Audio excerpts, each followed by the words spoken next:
Final Destination Bloodlines is finally in theaters. I went to see it tonight. Today we're going to talk about it. The good, the bad, and an overall ranking at the end. So I grew up watching these movies, I've always been a big fan of them. I also happen to think it's one of the strongest franchises out there. Most of the movies are all great. Final Destination 1, solid, love it. Final Destination 2, solid, love it. Final Destination 3, solid, love it. Final Destination 4. Final Destination 5, solid, like it. Final Destination Bloodlines. So far, I think I like it.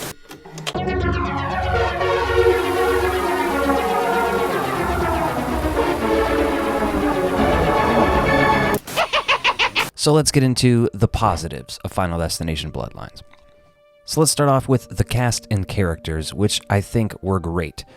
Basically, there's this family, obviously, Bloodlines. I feel like that's not a spoiler, right?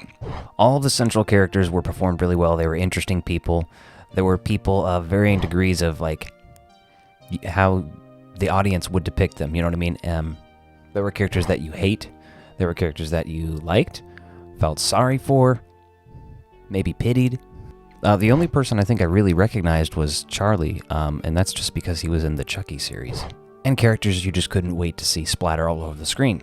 Now, anything that's in the trailers, I feel like I'm fair game to talk about. So I am going to talk a little bit about the big disaster, right? The collapse of this restaurant, right? So this is a very interesting scene. I think it's executed pretty well.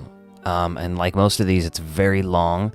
Without spoiling it, it's done a little bit differently, which I, on one hand, appreciated, but on the other hand, it was jarring.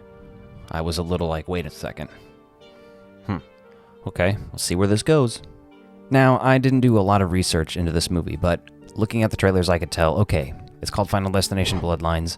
Clearly, the incident is in the past, and we're going to be sort of following a family's bloodline. I didn't know how many people it was going to involve. I thought it was going to honestly involve more. And I thought there'd be a little more deaths. But we'll talk about that later. Another positive, I will say, is the music, and I don't mean just the score. Because the score is good, but it's mostly just calling back to the original score and stuff, right? It's not bad by any means, so it's definitely in the positives. It does what it should. But the actual needle drops in this movie. Just in the opening, I'd say 20-30 minutes, I noticed at least 3 or 4 different songs. The first was Bad Moon Rising by Creedence Clearwater Revival. A dope song, and honestly, these are the kind of songs you hear in these movies, and it's great. I will say, then we get Ring of Fire by Johnny Cash. Again, that's very positive. I'm not going to talk about every song that's in the movie, just a few of the things I noticed. The big one that I think it did really well in this movie was the Air Supply song that's in the trailer, actually, for the tattoo shop scene. That scene rules. That trailer rules, by the way. No spoilers, but that scene is awesome, and it takes an interesting turn. So let's talk about just sort of the build-up and, plot and evolution of it without spoiling anything, right? So a lot of these movies are very tense. They rely heavy on suspense. That's horror movies in general a lot of the time too, but these movies in particular, they're a little bit different with the suspense that they build. And I think there's maybe 2 scenes, that build maximum suspense in this movie. There's some of the other deaths are a little quicker and out of nowhere. I do think there should have been a little more of that, but as far as advancing the plot and sort of introducing new elements, they didn't do a bunch of that. And while we're talking about the kills, there are some that are just awesome. You know what I mean? They're things that people have talked about and how they could possibly kill people. You know what I mean? And one death in particular I'm thinking of in a hospital that's really good. Maybe a little bit over the top, but that's kind of how these movies roll, The effects. Okay, I think they did a good enough job with the effects, considering even the last 2 movies were mostly CGI effects. I mean, even Final Destination, the first one, has plenty of CGI, right? But there are some practical things going on here and there. But as the series furthers, it gets farther away from that. To some degree, I don't mind. I'm not saying they should have done a bunch of practical effects for Bloodlines, because the series has kind of always been a little more modern than having a bunch of practical effects. A little bit more of a mixture here and there would have been nice, but... And with that being said, let's move into the negatives of Final Destination Bloodlines. Okay, I have a lot of negatives, but they're really just nitpicky, so bear with me here. So the music selection in this, I mentioned before, there was one scene in particular that had a really good song by Air Supply, and it really went well with the scene. But other than that, the music is just kind of there. It hints at stuff.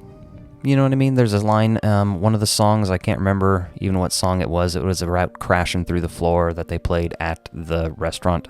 So there's a little bit of that, but like, let me just say I appreciate the effort, but it didn't fully land except for that Air Supply song. The Air Supply song was like, In regards to the kills, I just don't think there were enough. I think the opening incident or whatever, great. There's plenty of kills there. Those are all fun. But they didn't happen, and we didn't get to see all those other kills that happened either. We just saw a few newspaper clippings. So I don't want to say exactly how many kills there are, because I feel like that could be spoilery. What I will say is that some of them were just a little underwhelming. You know what I mean? They, comparatively, I think is all it is, too, because they were interesting deaths, but when you compare them to the ones that are so good in this movie, that kind of just doesn't measure up. So they do sort of advance the lore a little bit here, but the way they do it, I honestly would have done a little bit differently. And I get it, I'm not in charge of these things. That was my least favorite part of the movie, I think, was some of the lore advancing here and there was a little ridiculous. There were some cringy line deliveries here and there too, but that's all part of horror movies. And Final Destination knows what it's doing. It knows that it's horror and comedy a little bit, If I said anything else, I felt like it would just be really nitpicky stuff. That's the big stuff that comes to mind for negatives. Before I rate Final Destination Bloodlines, why don't you go ahead and jump in the comments down below, let me know if you've seen it, and if you have, what you think. If you haven't, let me know if you're excited to see it. I will give Final Destination Bloodlines a 3 hearts out of 5. And that's because I think this movie definitely has very, very high highs. It has some lows, nothing too crazy, but overall elements that are weak. And I failed to mention this during the negative section, but I do think that each of the Final Destination movies, besides 3, has a very weak climax. 5's is a little more exciting, I'll give it that. 1 and 2, for as good as the movies are, the first 2/3, that last climax, it just kind of falls apart for me each time.